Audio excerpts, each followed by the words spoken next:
Whew. All right, guys. Guess who's back?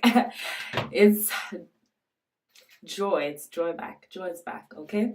Like when I started this channel, I was like, I'm not gonna review like the TV shows that already have mad reviews. And like everybody does that, and I already watched that, and I like that. I was like, TV shows I don't watch, let me review. But at this point, I had the channel now, so I might as well just make as much videos as I like and talk whatever the heck I want to. And if you don't like it, send me your address and let's fight.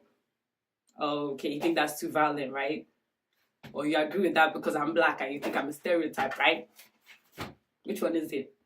I'm just joking. We're not fighting. I'm just saying, like, still, we can't talk about everything. So, you know what I'm saying? We out here. Watched through Housewives yesterday night. Like, it was kind of dry. I wasn't going to review it. Don't really care that much. Everyone was not giving me anything. Nini and Portia, don't really care. Everyone's bullying Portia. Meanwhile, I asked my friends, I was like, do you guys think that Kandi is being kind of mean to Portia? Because at the end of the day, Phaedra did lie to Portia about Kandi and said Kandi wanted to rape Portia, whatever the heck. I didn't believe that. You know what I'm saying? Like, when I heard it in the TV show, I was like, really, Portia? Because everybody already thinks Portia is dumb already. Like, that's stereotype. So, like, Kandi is just, like, punishing her for no reason because everybody already thinks Portia is stupid. I don't want to believe Portia in the first place. But Kandi was just, like, stretching it. At first, I used to hear that Kandi keeps my list because I don't keep my list. But I was like, oh, they're just judging Kandi, and I don't like to hear what I like. I don't like to pay attention to what I listen to. But the way Kandi is handling this thing. Kandi. Maybe keeping my list. Meanwhile, just if you hear noise in the background, just ignore it. Act like that's not happening right now. You know what I'm saying? Because this is like we're friends. So if I was talking to you on the phone, like obviously you hear background noises. What do you think? Where do you think I am in Jupiter, where there's no noise? Is there noise in Jupiter? But so Mama Joyce was the one that surprised me the most. Like, she's the one that's usually like ready to fight anyone for Kandi, but she was like kind of like supporting, like, on Portia's side, like understanding Portia. And that's because everybody knows like Portia is like, she's so pretty and like fun and everything, but she's just like a little bit ditzy, and that's okay. Not everyone's just like super like like books. Like Portia's just a little bit ditzy, and that's okay. So like I really believe that Portia may have, okay, because when Kandi was explaining it, I can see how she thought Portia just said that to like win an argument. But like you can also see the other way. She could have said she didn't believe that on Bravo just to make sure that like Portia, because if she had said, oh, I believe that Kandi was actually going to rape me, Kandi would have gone to go and tweet about how on Watch What Happens Live, Kandi refers to the fact that like Phaedra, Portia had referred to on Watch What Happened Live that she didn't really believe that Kandi would do that. But what I'm saying is that if Portia had said, yes, I really do believe that at the moment, Kandi would have just gone to go and abuse her again on Twitter. So it's like, damn if you do, damn if you do. You guys forgive Portia. Like, she said she thought the Underground Railroad was actually like a real train track with trains. Like, come on, like, why are we doing this? Like, it's okay. She didn't mean that. Like, we're sorry. Like, nobody ever believed that. Like, if you believe that, Kandi was actually trying to rape anybody, that's actually stupid because she has so much money, she can do whatever the heck she does. She doesn't need to do that. You know what I'm saying? She doesn't need that, okay? But yeah, so Mama Joyce was feeling better. Like, you guys need to stop. You guys keep malice in life, and you need to stop keeping malice because your heart is hard. I asked my friends, they were all like, yeah, I have to give Portia a break because why would she say that? But all my friends, like, they need forgiving spirits in their life, really. Even me, I need it. That's why we're all friends. You see things that tie us together. You have to identify your problem. So, like, I feel like they're doing the most for Portia. She's just there, like, okay, what she did to Nini was a little bit weird. Like, oh, I hate when like you need friends and you like hit them up, because that's essentially what Nini said. That's why Nini has been punishing her students and acting like she cares about what Portia did to Kandi, when Nini knows that she doesn't really give a flying fuck about what Portia did to Kandi, because Nini doesn't even really like Kandi that much. Like, they're just like cordial now. Like, they both respect each other. They've grown to respect each other, but they didn't really like each other. Like, the only reason why Nini is doing that because when Nini wanted to call Portia, for some reason Portia didn't pick up when Portia blew and like, you know, became herself and got comfortable on reality TV, and she was able to talk and people like started liking her. She joined Dish Nation, so I guess she thought she was something and she wasn't replying Nini. Or maybe she was just busy, because sometimes I'm busy or like I'm anxious. I don't want to reply a text message because it gives me anxiety. For some reason, going through something in her life. Who knows what she's going through? But whatever, Nini took it personally, because instead of just asking her and just like saying like, oh, this hurt me, which she did eventually say. So Nini didn't really care about what they did to Kandi. Like, Nini doesn't care. She was just punishing Portia. So like, people should just allow Portia. She's a bit ditzy. Like, she's a bit ditzy. Okay, just allow it. What if she was your ditzy sister? Okay. Oh, I bet you won't like people doing that to her. I'm just joking. But yeah, at the same time, she's a grown woman, so she should learn what she says. But like, I don't think it's worth, like, everyone's just like hounding her, and Marlo too, just like hounding her, like, oh, that's not what you felt when you did that to Kandi. It's just like, shut up. You guys are just like picking like the easiest target because, oh yeah, we can all bully Portia because everybody doesn't like Portia right now, so nobody will defend Portia. So yeah, Portia is an easy target to like make for good TV, and that's really messed up when you think about it. So Mama Joyce is actually like this. The fact that she didn't actually like that she could actually see Portia's side. She kind of like was weirding me out the way she was like, oh yeah, she was manipulated by, and just like putting all the blame on Phaedra because both of them are stupid. Portia is still stupid for not giving her friend the chance to like explain herself and just like jumping on Kandi immediately. But Kandi too, it's okay, it's not that serious. Like Portia is ditzy, but like but I kind of like respected Mama Joyce a little bit that she just, because I thought Mama Joyce was about to finish Portia's life, like, because you know Mama Joyce thought that she was going to stab him or something like that. So Mama Joyce about that life, you know what I'm saying? But Mama Joyce was on Portia's side, but Kandi was just there like, no, I will carry this grudge to the end. So yeah, Portia and Nini made all Nini's trying to make everybody forgive Portia. That just shows that all of you guys are followers. Nini has to be the one that be like, well, not really followers. I shouldn't say that because I don't think it's good that everyone's like finally listening. But like, why did you guys have to wait for Nini to say that like you guys are being mean to Portia before all of you realize that you're being mean to Portia? Even you, my little dickhead, you're just being mean to Portia. And while you're abusing her demand that her mommy got her for her house, you know Portia is this. I mean, Portia said she's not going to strip clubs because it's sinful or something, because of her husband or something, and now she's always partying. So like, we all know that Portia is just a little bit like simple. So leave her alone. No offense, Portia. I'm not saying it's like a rude thing. Like, I'm not trying to be rude because actually, like, it just depends on how you see life. Because when you see life too technical and you're thinking too deep, you probably get depressed easily because you start thinking and realize that everybody ain't shit really. So it's like, it depends on how you want to see it. So there's nothing wrong with being ditzy, like, completely. I choose to be ditzy sometimes. I'm like, you know, I'm not saying that blind, where? Like, wearing sunglasses in a dark club type thing with lights off, I'll just be ditzy like that, not trying to make sense. You know what I'm saying? Because people that wear shades when the lights are off in the club, you don't make sense. So that's how, like, you know what I'm saying? Okay. So Nini made the rape comment, This was like all over the news like last year when Nini told someone that she hoped that they would get raped or something during during the comedy show. That's when I was like, wow, Nini, like, you're just like generally ratchet, like. You can't help yourself. You've made all this money. Like, Kim is a hater. Like, Kim's a hater. Like, she's just always hating. And at first, when people said she was racist, I was like, oh, she's not really racist at the end of the day, because I've met a couple racists. Like, I don't know. I've met, like, because I thought racism was only overtly at that time, like, just like if you're being racist. Because I schooled in Indiana, I went to college in Indiana, so I know the meaning of like overt racism, when someone's like nigger and then like run away. So I didn't think Kim was actually racist, because I don't really sense those things quickly since I didn't grow up in America. But after a while, like when you start noticing, she said that Kandi's house was in the hood. Every time she wants to discredit one of the women, it seems like she has to go through to something like, oh, ghetto, or like roaches, like, and I know she grew up in the same generation Nini grew up, so she knows that like using roaches for people in that generation is a sensitive thing. But and like, if someone tells you that like, oh, don't use roaches with like black people because it like is like showing race, and you didn't mean to be racist, you would simply say, oh, sorry, my bad, I didn't know that was racist. Like, okay, but still, fuck you. Like, if you still have to prove your point. But she was just there like, I don't care, she has roaches. And it wasn't even a roach. It was like one of those like random insects.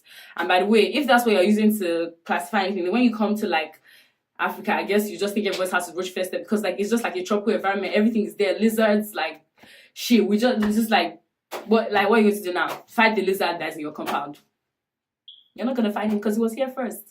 At the end of the day, you're not going to fight the lizard in your compound. And do you know why you won't fight it? Because you're scared of the lizard in your compound. And do you know why? Because the lizard doesn't even care about you. The lizard will walk. So you kind of like way squirrels like just have the gall in America. Like, I'll be walking to an exam and this squirrel just look at me like, bitch, you gonna take my picture or feed me or something? I'm like, you. Because you're not in Nigeria, where somebody just quickly use you for bushmeat, Abby. Okay, because me, I like bushmeat, guys, and then I started watching Vice videos, documentary, and I'm like, Jesus Christ, what have I been eating? I don't. So oh, blah, blah, blah, blah, roaches, is she racist? Da, da, da. Kim should know better than to use roaches. She was born in Nini's generation, so she should know better that black women be sensitive about that. And she should just chill. Like, that's how she said Kandi's house was in the hood, so I'm done with that bullshit. So, and she used to say weird things to her maid. So at first I was like, I didn't think she was racist, but now I'm looking at her with the side eye, like, with the look like.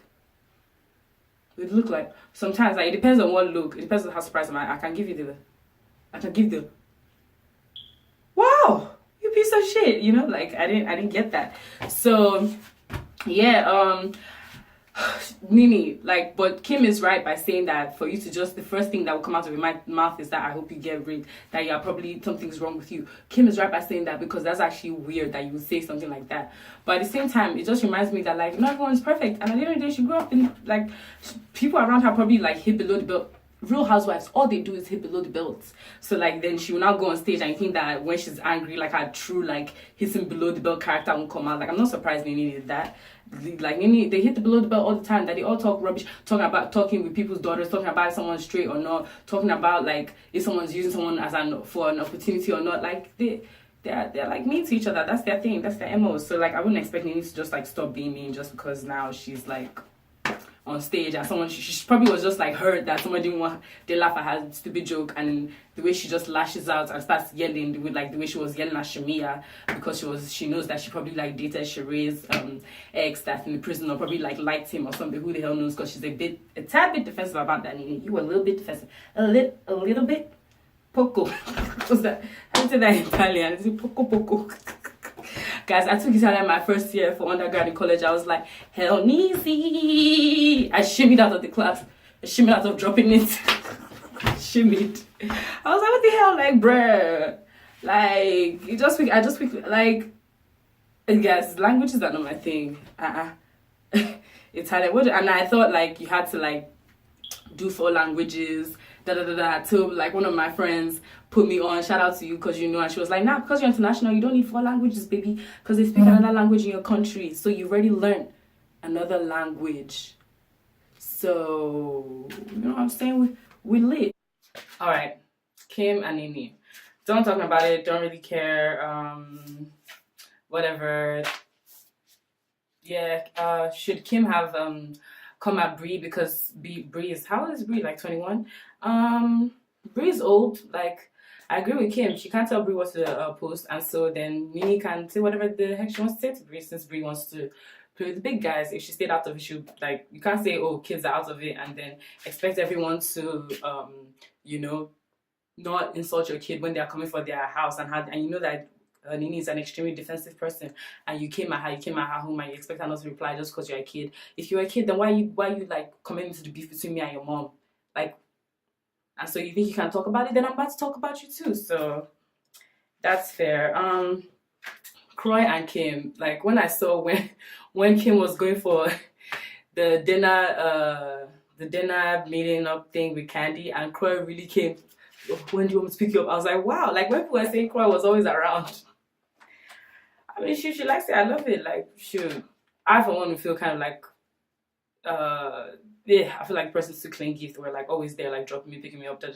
But I honestly feel like Kim doesn't even, she's just doing this for a check because Croy hasn't been able to, like, be employed back by the NFL, so she just really needs to do this. But really, she wants to be ready to leave immediately. She needs to, like, leave and just, like, go somewhere. And so Croy should just, like, stay. She should just, like, walk out and do her big entrance and just be able to leave instead of walking out there standing waiting for an Uber. So that's really why Croy is always there. She doesn't really fuck with this girl. She doesn't really care about them. She just needs to check. And she keeps on dropping about, like, oh yeah, Kandi made me lose $40,000 from Don't Be Tardy from the party.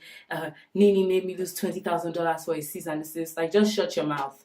Because Don't Be Tardy for the party, everybody knows you screwed Kandi over. The cease and desist, no one asked you to do that. If you sling dirt, you should be ready to, like, get dirt slung at you. So I'm shedding no crocodile tears for Kim. Like, I don't even have crocodile tears, alligator tears, nothing. Lizard tears. Not even a hamster tear. Okay, so Kim, shut your mouth. The Kandi and the Kim meetup thing was really interesting because Kim just came, like, super hype. Like, Kim was like, I mean, I don't really know why I mean, I don't really like, no, like, cause like, what's your business? Like, cause like, who drops me? Like, cause she wanted to be a bad bitch, but like, when she started, like, her voice was like, she was like, Kandi is kind of like, she's not sure if Kandi will smack the shit out of her, so she was like, Kandi was like, Kandi was trying to keep her cool. Like, that's one thing about Kandi, she will try and keep her cool. She's not like, she doesn't like necessarily like start things, but like she holds a huge grudge. Like, she will hold that grudge till she'll be reincarnated like 30 times and she'll still be holding the grudge. That's the only thing she remember from her past life, the grudge that she had before. That's the only issue, but she doesn't start shit. Like, she's not a shit starter. So Kandi was like, I don't understand what this. She's like, and it's like, cause I don't know who drops you. And then Candi's voice gets to shaking, she was like, well, if there's a problem, walk out of here like you usually do. When her voice starts doing that, you know, like, she's one of those like emotional, like, angry people. Like, I get it, because when I'm getting upset, like, I'll be when I'm super angry and I can't beat the person, like, I'll start crying, like, just like, and I'll even get more angry that I'm crying, that I can't like smack the shit out of the person. So I completely get it. Kim's doing the most. Anyways, next episode, Kenya announces her husband, which is great, because like, we've not really seen much of Kenya these past couple of episodes, because she's doing the most hiding her husband. Kenya is extremely dramatic. If Kenya had just shown us a picture of her wedding, a couple pictures, and let them like film like one video of them like eating together for lunch or something, we wouldn't be talking about this stupid husband thing. She just made it such a big thing, and like, she made it such a build up by hiding him, and now you're making Bravo more intrigued by it, and now that's going to be like what they want to focus on your storyline, because you've just made it so like interesting. Once you start hiding things from people want to see things that you're not hiding, like things that you're hiding, because nobody wants to think that, like, I don't know, it's just like gossip, like, it's just like interesting, like, oh, why are you hiding it? That's why everyone's always thirsty for Beyonce pictures that are private, because we don't see that woman that much, and she knows that. I see you, babe. Yeah, I mean, thank you, because like, I was just thinking about it, like, wow, like, I was thinking about it, like, being a celebrity must be very hard. You're just like going on a normal day, just to grab something to eat, and then someone's just like taking your picture in real life. Like, can you actually imagine putting yourself in that position and people are just like flashing cameras at you? But I was like, shoot, I'm also thirsty to see them, because I love them so much. I just want to see what they do. Like, how do you eat? Like, what's up? The only person I kind of, but like, I don't really stand for a lot of people like that. Even Beyonce, I stand for Beyonce, but like, I kind of like, I'm not really like thirsty to know what she's doing every day. But like, I went through a phase where I was so thirsty about what Kandi was doing every day. Because I've been following Kandi since Gangsta Bitch Volume 1, so you know what I'm talking about, the ones. Like, it was when I started, like, it's when Kandi blew up that I realized how like some people will be acting extra when they knew an artist before they became mainstream, and they'd be like, but you didn't know this artist when it was mainstream. And I always think those people were a bit extra, but after Cardi B, I got it. But yeah, guys, so that's Real Housewives of Atlanta. See you later. I'll be back with Vanderpump Rules and Summer House, just like cross it together, and I'll just like put them together. Yeah. But if you guys because I got Black and Betty Pondis. Thank God.